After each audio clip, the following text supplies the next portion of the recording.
Pero bukod sa ayuda, inilatag din ni Pangulong Ferdinand R. Marcos Jr. ang mga inihahandang proyekto na makatutulong ng malaki sa probinsya ng Aurora. Kabilang dyan ang pagpapalawak sa paliparan ng lalawigan para makalapag ang malalaking eroplano. Yan ang ulat ni Bernard Ferrer.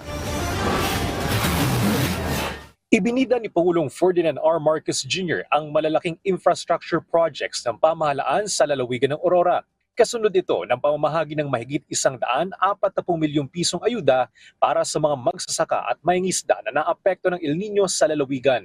Sa kanyang talumpati sa Baler, Aurora, sinabi ni Pangulong Marcos Jr. na nagpapatuloy ang paggawa ng mga daan na nag-uugnay sa mga taniman ng niyog sa bayan ng Dinalungan patungo sa iba't ibang pamilihan sa Aurora.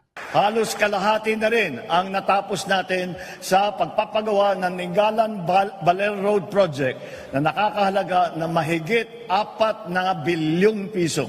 Ito po ay direktang mag-uugnay sa 2 tanyag na bayan ng Aurora upang mas mapabilis ang daloy ng kalakal, transportasyon at turismo sa inyong lugar. Binabalangkas na rin ng pamahalaan ang Baler Airport Development Project upang maka-accommodate ng mas malalaking eroplano. Nitong Hunyo, naayos na ng Civil Aviation Authority of the Philippines o CAAP ang pagbili ng mga lupa upang masimulan ang proyekto sa lalong madaling panahon. Matapos nito, ang pagpapagawa naman ng passenger terminal building ng ating isusunod. Maaga rin pinaghandaan ng pamahalaan ang posibleng epekto ng panahon ng tag-ulan sa Region 3, kabilang na sa Aurora.